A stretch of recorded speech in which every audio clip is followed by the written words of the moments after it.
Hi, how are you today? I hope you're all fine. Thanks for joining us on today's webinar.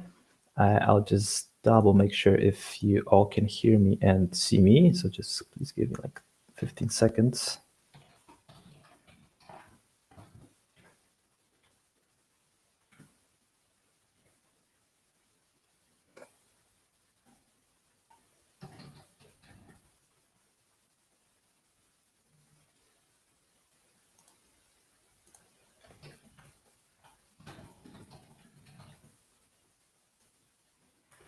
Okay, so thanks for joining us today at today's webinar.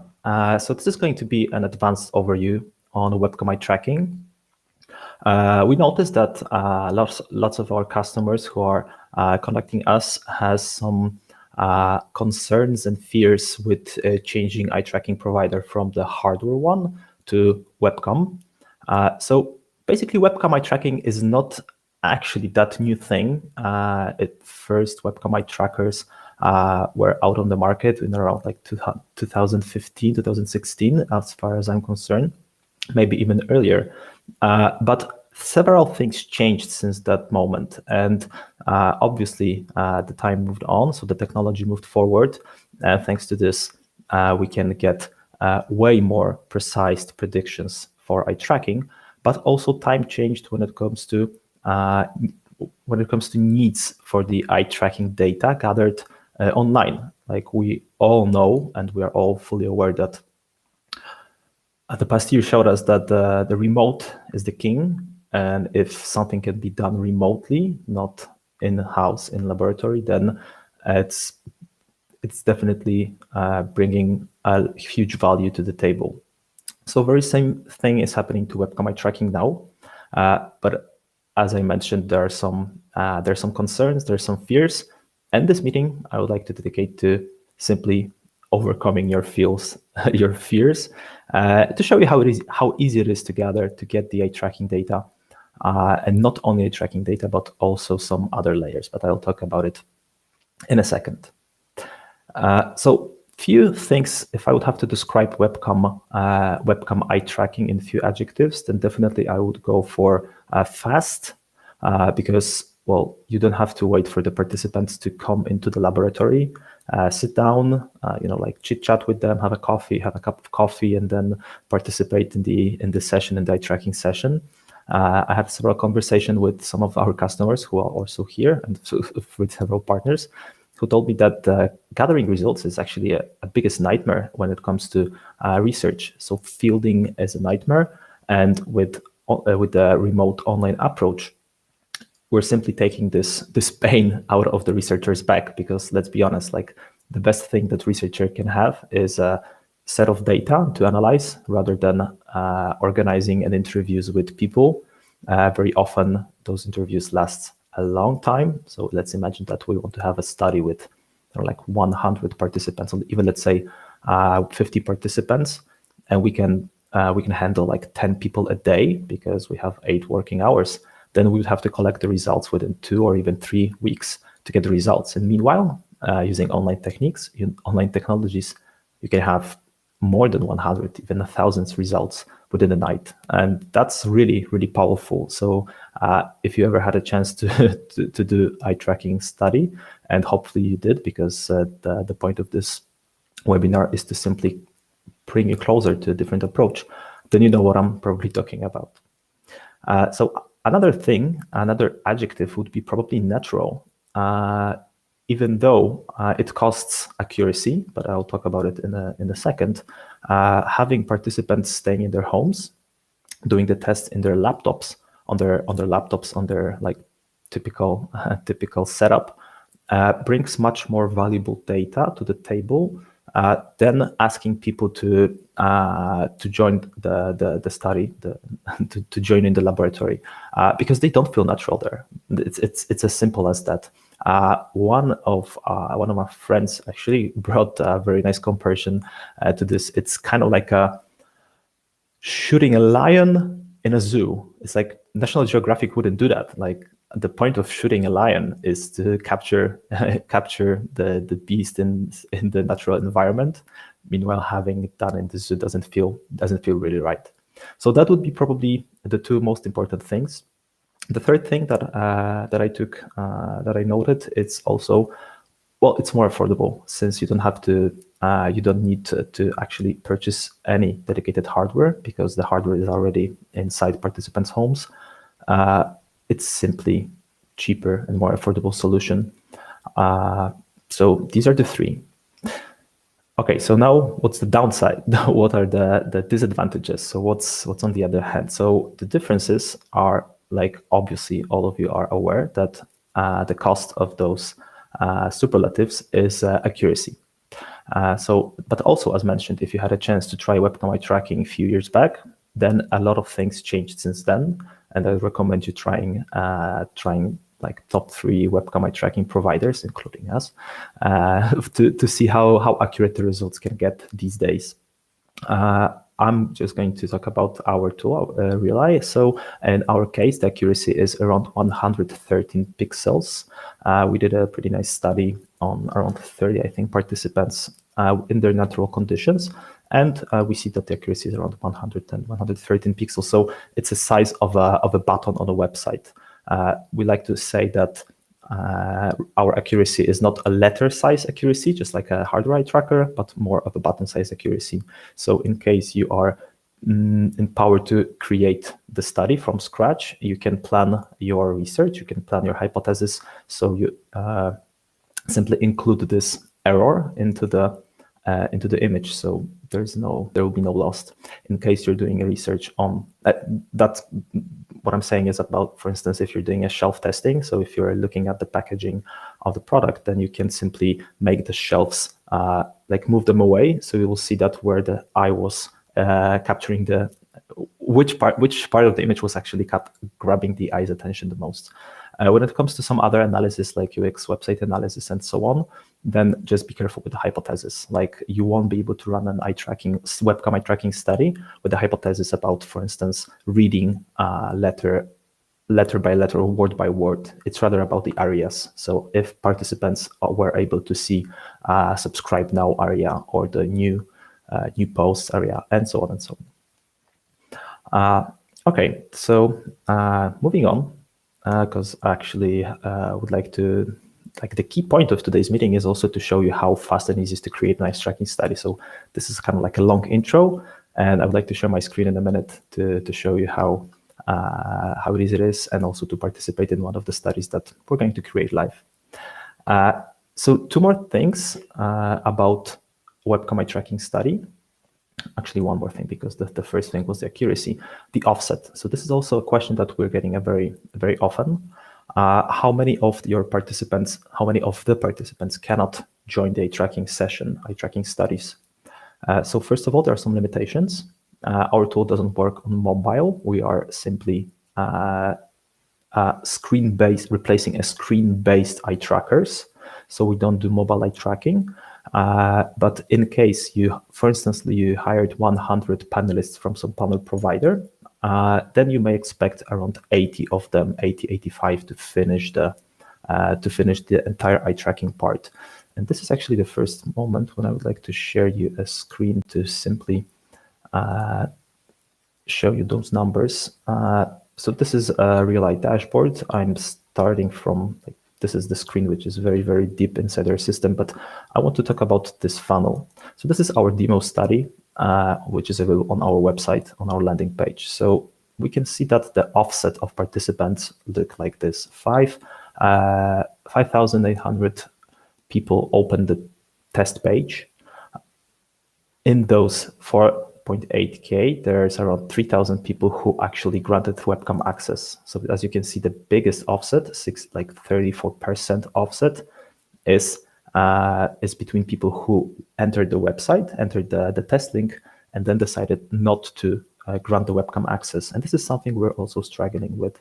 This is in case you're hiring your own participants, you just have to triple make sure that they understand that the study is going to involve webcam, and they need to grant access.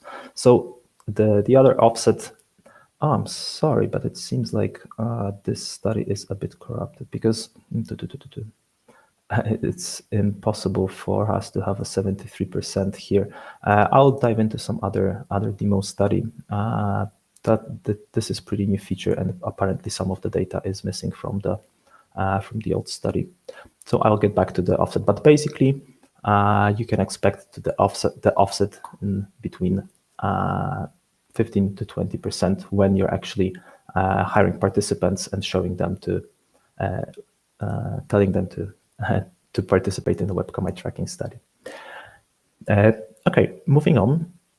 What other things you can expect from a webcam eye tracking study run on real eye? So this is pretty unique. We provide data in three different formats. So the first format is an individual recording, individual sessions. We call them recordings. The other one is this is very common for a qualitative type of studies. The other one is a quantitative way of doing the research. So we present research. So we present the results on an aggregated heat map. I'll show you this in a second. And the third way is to simply download the CSV files with all the raw data inside, so we can like go ahead and do anything that that you'd like to do with them. But I'll also show it to you in a second. Okay, I think we're slowly getting to the point when I'm going to show you the demo. Just one more thing I have written in here as a note for myself, but I'll leave it to the end. Okay, so I'm going to share my screen again, and as mentioned, I wanted to guide you through creating an eye tracking study. So this is a dashboard. So I've just logged in and entered my my dashboard. Probably majority of you are familiar with this view. If not, then let's take a look. So with Relay, you can test three different types of stimuli. You can test images, videos, or like websites. You can, when you test images or videos, you can up to 100 images or videos, and the entire study length is limited by up to 60 minutes.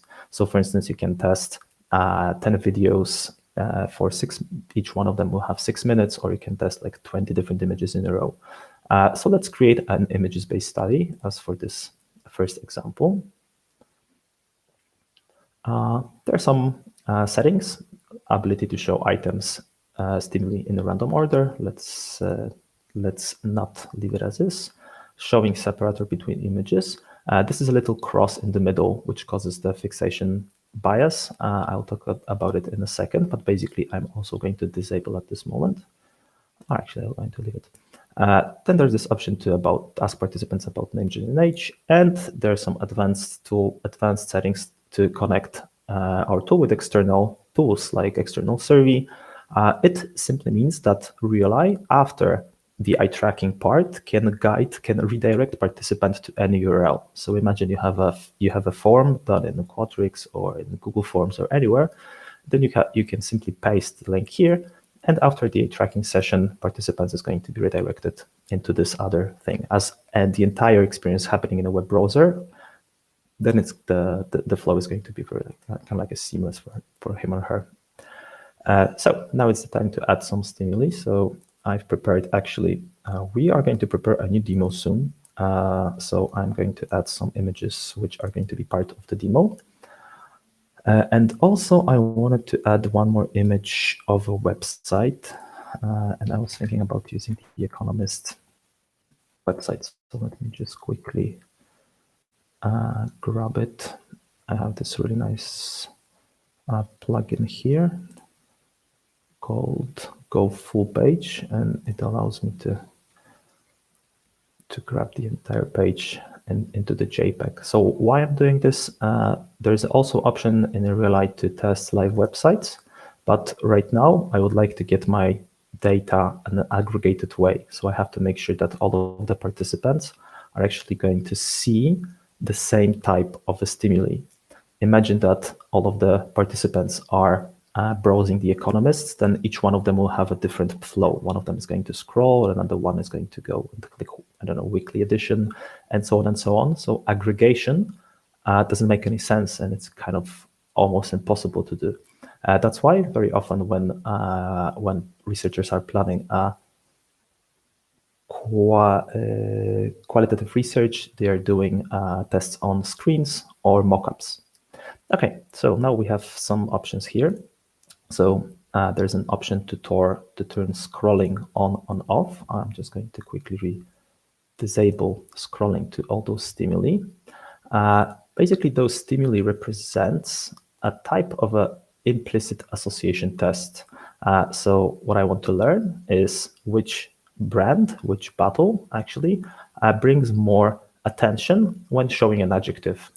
This is something pretty new. It's based on some research also, including a well-known Mr. Kahneman's book Fast and Slow Thinking. So it simply shows the very first reaction. So what I'm going to do, I'm going to ask participants to click one of those battles, and I'm going to connect this layer of information with the eye tracking data. Okay, moving on, I've also added a small planogram in here. Let's just take a look how it looks. So there is this Avian water. Let's say that Avian is our customer, and I want to see how much attention Avian is bringing on the shelf. Probably if running a full eye tracking research on shelves, I would have to switch the Avian water with some other waters in places to simply do A/B testing, because I don't have any benchmarks for this shelf. Unless someone has a shelf with benchmarks, then he or she can do it without doing the A/B test. Okay, study preparation, part 3. So let's say I want to display the planogram first, display it for maximum 15 seconds, and give participants the ability to click actually anywhere to finish the click anywhere to finish this looking at this image, because I'm going to count the click next. Afterwards, after seeing this stimuli, I would like to ask them, for instance, have you found the water you usually? The question. There's 2 options right now to display the 2 different types of a question. Just to give you a heads up. So under the hood, we're working on this advanced survey module right now. So there are going to be I think 7 different types of questions, plus ability to ask more than one question after each of the stimuli. So let's bring in a yes, no question in here without allowing to select multiple answers. And then there's going to be this image, and I want it to be displayed for maximum 10 seconds, and also want my participants to click one of those battles. So I'm going to select the entire area, which is going to be clickable. Same here. Same here. Maximum study. Same here. And then there is this The Economist website. So let's just allow people to browse it for 15 seconds and ask them to find how to subscribe. Let's see if people will be able to find the subscribe button, which was somewhere here on the top corner, not right corner. Okay, this study feels ready. Maybe let's just add one line of instruction before displaying this first one. Click the bottle which you associate with the adjective. All right. Okay, whenever I feel that the study is done, I can do the preview by myself. But trust me, I did so many studies in the real life, then I'm just going to run it because I want to show you. When doing the preview, my results won't be stored in the database, and I want the results to be stored. So I'm just going to run the study. 2 options here: how many people I would like to invite. How many relay panelists should we order? So we also provide panelists. They are $5 each, and they are actually including the offset. So if you will hire 20, then we're going to bring you 20 participants within 24 hours, and they're going to be good quality results. So we're taking the offset on our end. So let's go English-speaking US and run the study. Okay, so this is the study dashboard. Here are the items.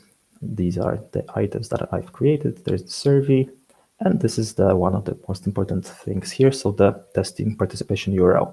So let's just see how it looks from the participant perspective. Probably majority of you, as I was looking at the names who subscribed, are familiar with the platform, so you probably done the test. But since it's the first webinar, I just have to have to do it for for any purpose. So there's me again. So the first part, calibration. So right now I have to move my mouse over those dots, and our system is learning how our face, how our eyes looks like while looking at certain parts of the screen. We're doing the calibration on 3 different backgrounds because actually the screen, it's a very intense source of light as well. So we just have to make sure that we know how the face looks like. So I've just destroyed those dots just with my eyes, and the test begins. So the first should be the planogram. And there it is. So I'm following my mouse. I'm going to look here. I'm going to look here. Oh, I got the avian water, but I'm not going to click it. I'm going to click this one. Have you found the water you usually drink? Yes. Click the bottle which you associate with the adjective. Okay. This is the fixation cross, tasty. Okay, so Corona. Another one. Party, Heineken. What's happening right now is that my reaction times are being stored. So first of all, my click reaction, actually, first of all, my gaze prediction reaction, and for the other one, the click reaction. So I'm going to show you in a second how it looks. So now this is the full website. The Economist, and this is a scrollable item. So this can be like done to discover how many participants, I don't know, are noticing an advertisement or anything like this. Actually, if I move away, then I didn't. I wanted to show you what happens when participants are leaving away from the computer, but I didn't have time because the test stopped. Okay, optional info. So what happens now is that here on my study dashboard, I should have the first result. And there it is, Adam. The really cool thing is that we can see the recording live just after each of the participant finishes the test, or we can see the results even faster. There is this little button here, hosted session, which allows study administrator to actually see how the participant is doing the test, and meanwhile staying connected on Zoom, Hangout, or anything like this can guide him or her. This is a really excellent tool for instance, UX sessions, when the session can last like 30 minutes and the communication can be handled for the entire time. Okay, let's see my results. So this is it. This is the mouse movement. These are the mouse movements. This is my gaze prediction. This is my eye moving on the screen. And as you can see, we are collecting all the information about clicks and so on. So take a look at this example, which is absolutely amazing tool to see how people were actually browsing and making the decision. So I'm going to show you in a second results from a study that we are running as a demo study, which also has a very similar implicit test. And let me just find it. So we have the study here. These were 2 different bottles, Red Bull and Energetic Monster. I'll just open those 2, tasty and energetic, and I'll show you the layers of data. So first of all, we have the layer of data about eye movements and the eye tracking, which is divided into gazes and fixations. So gazes are all the data points captured by our eye tracker. So they include any kind of this is the purest kind of a data that you can do the analysis with. Very often this gaze-based data is used by some psychological researchers, cognitive psychologists from universities, and so on. And the other layer is fixations. So fixations are calculated based on gazes. We're using some standardized filters. So it means that to some set of gazes be calculated as a fixation, the set of gazes has to be for at least 100 milliseconds in the same area, and the area is defined by the eye velocity. This is, let's see some other results. So take a look at this. So there are like several fixations here, and there's the data chart that we're also showing. So those charts are representing the eye, the X position of the eye of the prediction, Y position of the eye, the noised X, the noised Y, and the velocity. And the blue ones are fixations. So within this algorithm detected fixations here, here, here, and here, and here, and here, and here. And this is because the eye was steady. As you can see, the bottom line is that the eye was not moving away from the certain positions. So the velocity was also equal or almost zero. So this is the fixation filter, how it works. Let me go back to the analysis of all the participants. By the way, there are some filterings here, so you can filter out participants by gender, age, and also data quality, but I'm going to leave it for now. And so we can create an areas of interest, which shows us the data behind it. So let's see, for instance, for adjective tasty, Red Bull brought 182 fixations, and 38 clicks. So let's say that these two metrics are the ones that we're going to focus on at the study. There's also some other metrics like average time to first fixation, which is pretty important and relevant in this case, average time spent, and so on.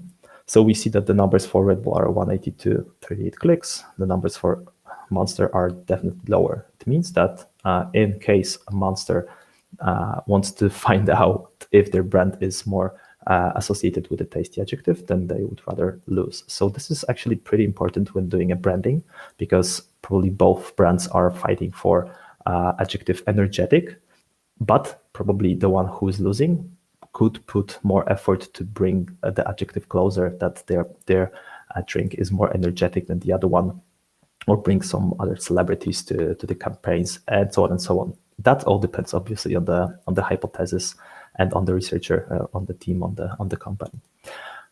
So going back to our study,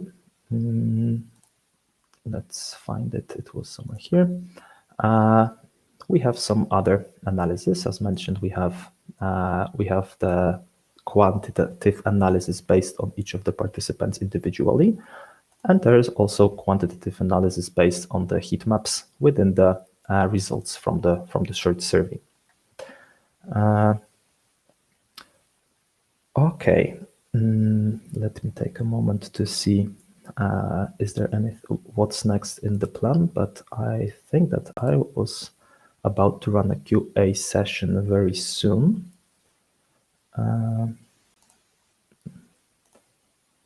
Okay, I can see that there are some questions already. So, will you show how to ask questions after each picture? I think actually I've did it. In case not, then this webinar is going to be publicly available on YouTube after probably even today. So I think this one is solved. If we use our own panelist, do we just keep the relay panelist at 0? Yes, exactly. So 0 and just collect your own results from your own participants. Is there a way to customize the Ask My Participants about name, gender, and age to ask participants to provide a participant ID instead? Ideally, we want participants to enter their participant ID so we can match it to their interview data. We're not collecting PII. Okay, so there's one trick. I'm going to share my screen again. So the trick is for handling Okay, I gotta notice that it was actually answered on the chat. Oh, I see that there's a lot of things happening on the chat. Okay, just give me 10 seconds to update. Okay, so this one is actually answered. Related to the question above, the tool use of survey tools like Qualtrics. I think that was also probably answered on the chat. Yeah, but I'm going to take a moment to show it to you how it's done because we're getting it pretty often.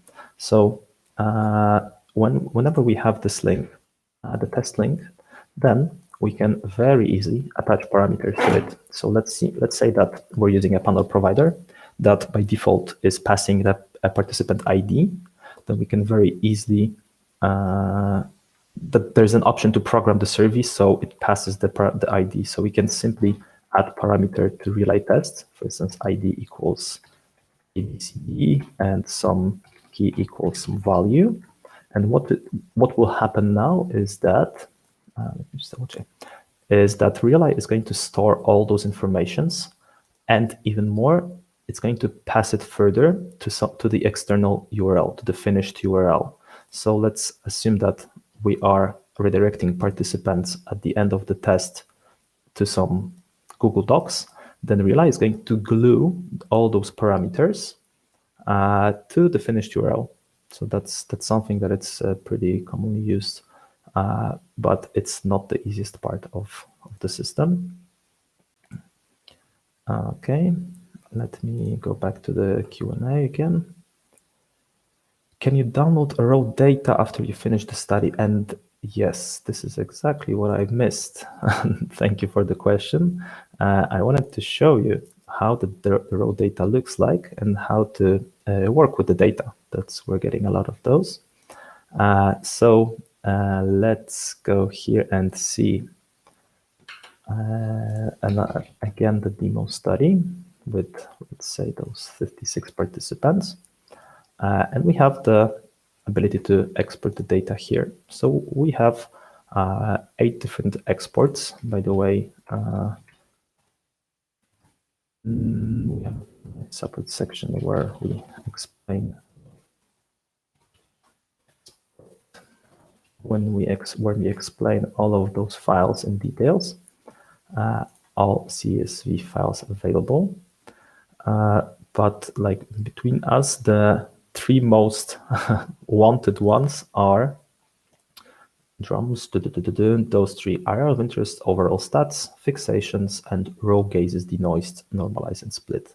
Those names sound pretty complicated, but basically what they consist is this one consists all the gaze data, all the row gazes data, one by one. And by gaze data, I mean position X, Y on the screen, information if there was also a click recorded, position of mouse, and the timestamp.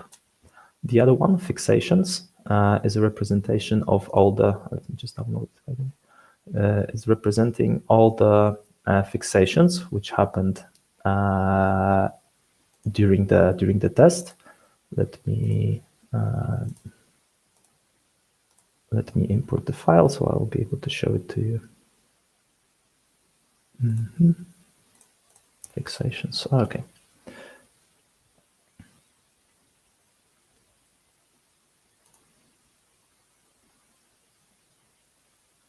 So here's the data about fixations. We can see study by study, item by item. So in this case, there's just one item here happening. It's called Gatsby JPEG. But when we go lower, probably we're going to have another items, E80 drink 1 and so on. Then we have an tester ID. And here comes the, and here's the data. So this is a fixation after fixation with a timestamp. So for instance, 15% of the screen, I think it's in percentage. That's something that I will have to double check, but I don't see any values which are higher than 100. So probably this is correct. So this is 15% of the screen, 14% of screen height. Fixation started at 5th second, 59 milliseconds, and ended at 5th second, 202 milliseconds, and the fixation duration was 143. So this is a pretty cool file to operate with when we are doing fixation-based analysis. And the other one, which I highly recommend, is the areas of interest overall stats. This file, it's going to probably take a while to generate it. This is something that we're actually working on daily, even today. So this file, when ready, is going to bring us all the numbers, all the metrics, which are actually selected right over here. So if I have those areas of interest, these are actually for all of the actors, then the file is going to contain all the fixation and all the gazes-based data for each of the areas of interest. I can also import it right now to show you how it looks from the inside.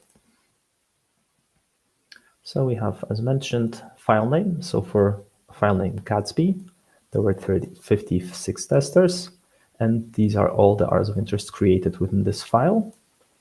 And these are the data for each of the area of interest, which is identical to the data which is visible here on the dashboard. Okay, going back to QA.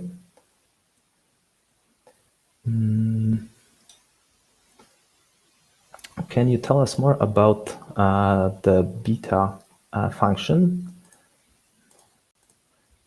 And that is tracking entertainment. Are you planning on tracking other emotions soon? If yes, when? Thank you. So we are, yes, we are planning to develop this feature soon. Right now, the entertainment level is the only available emotion, as we're still testing it as a beta, as mentioned. Basically, it's we're using the fax. Let me share my screen to answer this question. Facial online coding system. This is pretty commonly used thing, shown to me by one of our partners. So basically, what we're doing is we are translating the action units into different emotions. So right now we have the entertainment level, which is actually happiness, and this is how we should call it. It means that the happiness is indicated whenever 6 and 12 are detected, and 6 and 12 are cheek raiser and lip corner puller. So this is what we are right now doing, and we actually did some pretty cool case study with it, with the Heineken ads. We're testing a few different versions of few different ads on. This is only 12 participants. Perhaps this is. So we could detect that some of those advertisements were actually more entertaining than the other ones. Let me just go and show you those three. And also we cross-checked it with the declarative answers. How do you feel about this advertisement? And it was not the same. So the advertisement which was bringing the most entertainment was actually not the one which won in the declarative. So as you can see here, the entertainment level was brought into higher level, and this is the exact moment when this aha moment happened, when actually this no parking sign was shown. So this is the entertainment level in this ad. That was done well. This one was not the funny one, and this one was the winner. It was bringing a lot of entertainment. So as mentioned, we're trying to add another layers. Neutral face is the one that's going to be published sooner.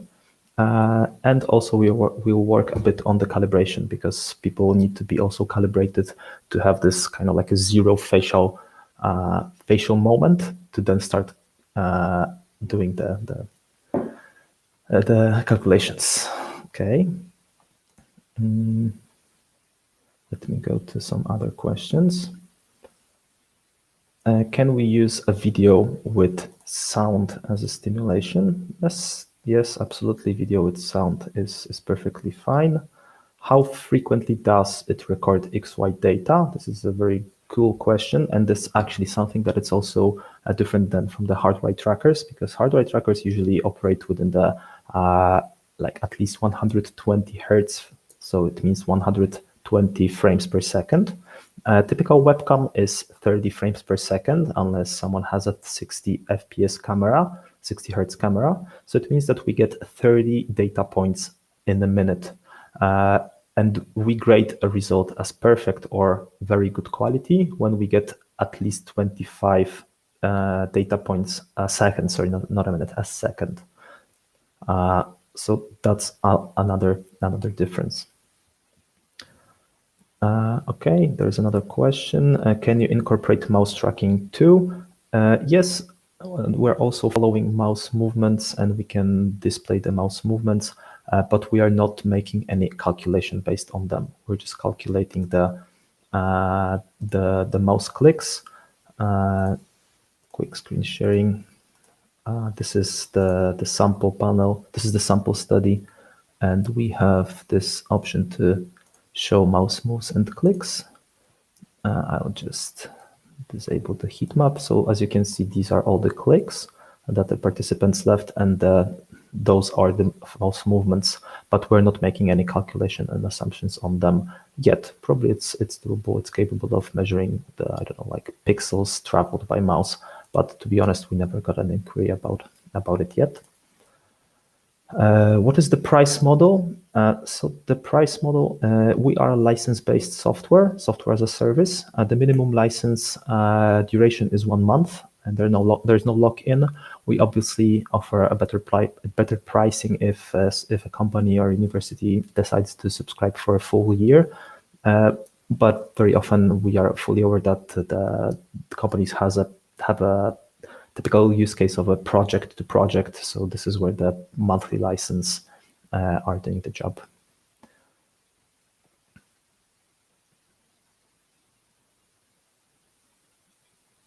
And do you have the ability to watch participants completing eye tracking live? Yes, that's a question I was hoping to get. We have this new model. It's still in beta. I don't think it's enabled for everyone right now by default. I think we're enabling it on some other logic. But basically, instead of sharing this link to your participants, you can start a host session. And what it's going to take you to another screen, and it's going to present you another link to share with your participant. Maybe I'm going to ask my friend. Okay. But basically, in case participant visit this URL, then I'm going to see his or her screen desktop with the gaze prediction live. I just got information that the hosted session is actually a public beta, so anyone can try it. Anyone can subscribe, can log in and try it on the 7-day trial as well. Okay. Can you please show us how to find the answers for questions asked after every image? Thank you. Sure. So this is available in this tab, items, and here are the answers. So the answers are actually available from 2 sides. For each of the participant by clicking this tab. This is actually the flow of the study. So Adam was calibrated, then presented this image, asked this question. My answer was yes. Displayed this instruction, 4 images, another instruction, and so on. So and the other one is here. This is the aggregated results for all of the participants. Okay. Would you talk about direct integration with external survey software? Yeah, sure. So again, let's say that I would like to bring people from a specific panel. participate in this, let's say, video Heineken test, and then redirect them to some survey which I've created in Google Forms. So in this case, or maybe I want to create a new, let's say, website-based study.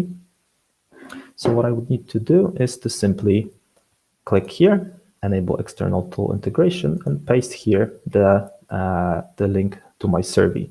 So let's say that this is some link to some survey. I just need to paste it here, and it means that all the participants are going to be redirected to this link. This is actually, I'm doing a live website study, so let's just assume that I want to test light.io. And after setting up this study, I'm going to, there's also an option to, of course, like insert the question. And then whenever the study is live, I will be able to get this participation link. And this is the link which I should provide the panel provider or anyone, Facebook group or some third-party software which is going to bring participants to my study. So the flow would be your panel or survey, real-eye test, and after real-eye, people are going to be redirected to this link.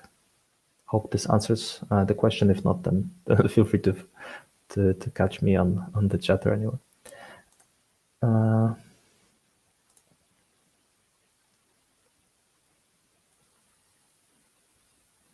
And another follow-up to this question: is there a way to track participants while they are doing the Qualtric survey? Yes, I would suggest doing the live website type of a study and enter the link as your Qualtric survey. Then Realize is going to record the entire screen with the gaze prediction on top of it. A few more questions from before that I haven't seen yet. Is there any specific software to analyze data? We have our own online dashboard for the analysis, which provides all the information about the dwell, about the amount of fixation, time to first fixation, and so on and so on. In case you need some more specific data, then the export file to Excel or any other tool would be probably the good way to start. And let's take one more. There were fixation. What about dwell time on areas of interest? Yes, absolutely. The dwell is a total time spent on this particular area of interest. It's also there. Actually, I would invite you to go to the subreddit, and there's a pretty nice article about all the things that are included into the area of interest. I think it was upgraded recently by Beata. So there's some nice piece of content about it.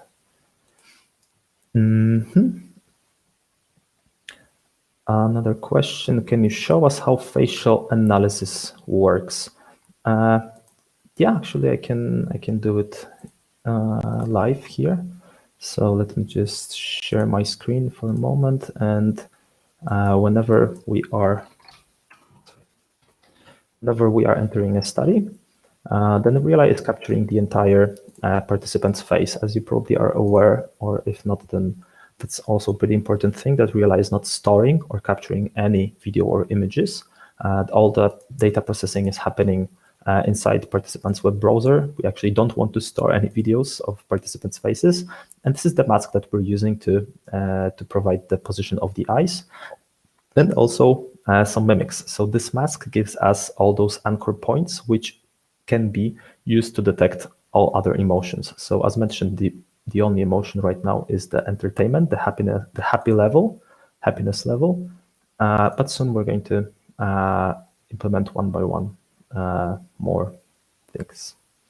Another question: can you ask just one question after picture is more possible? It's going to be possible by the end of April for sure, probably mid-March.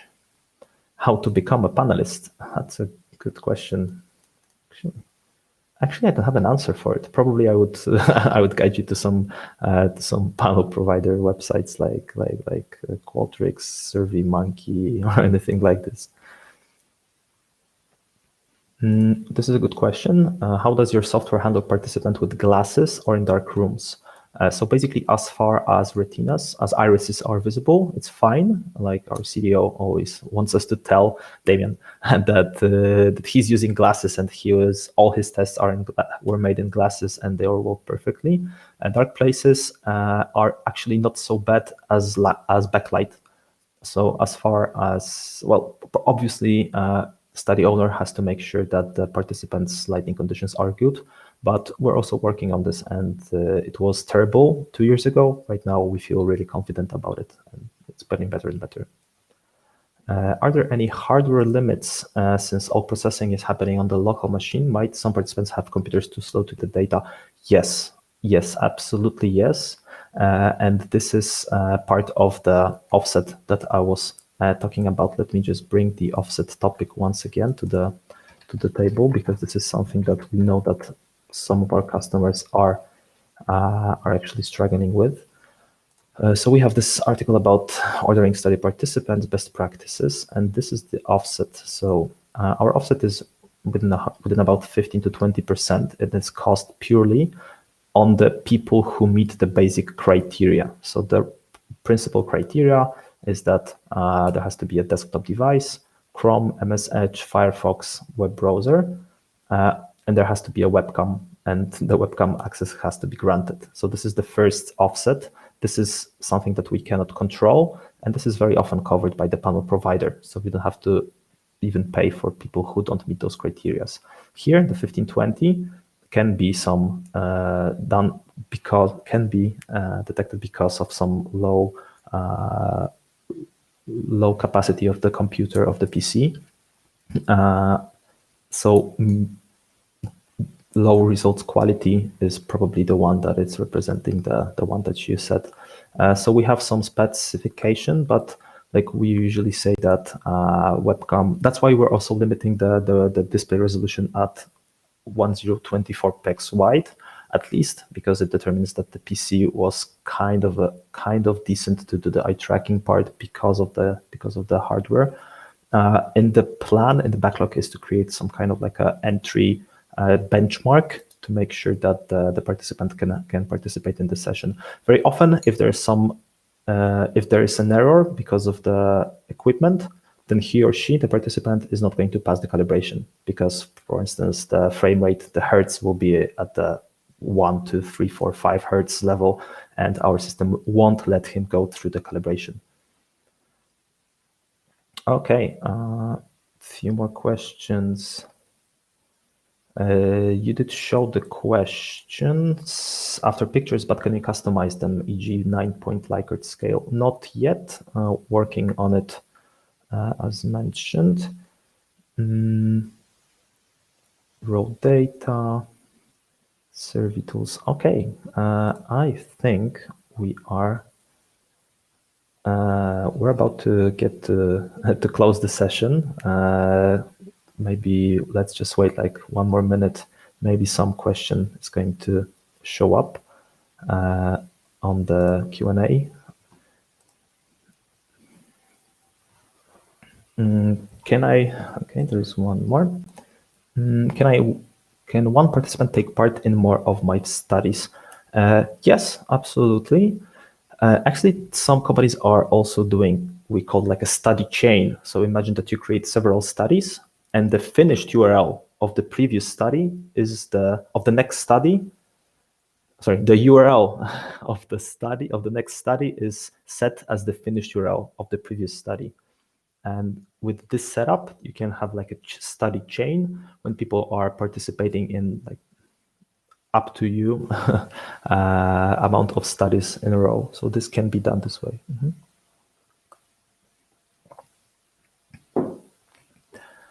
Okay, so maybe one last words from my side. So thanks a lot for participating. I would love if you could just drop me a note if it was if the content was right.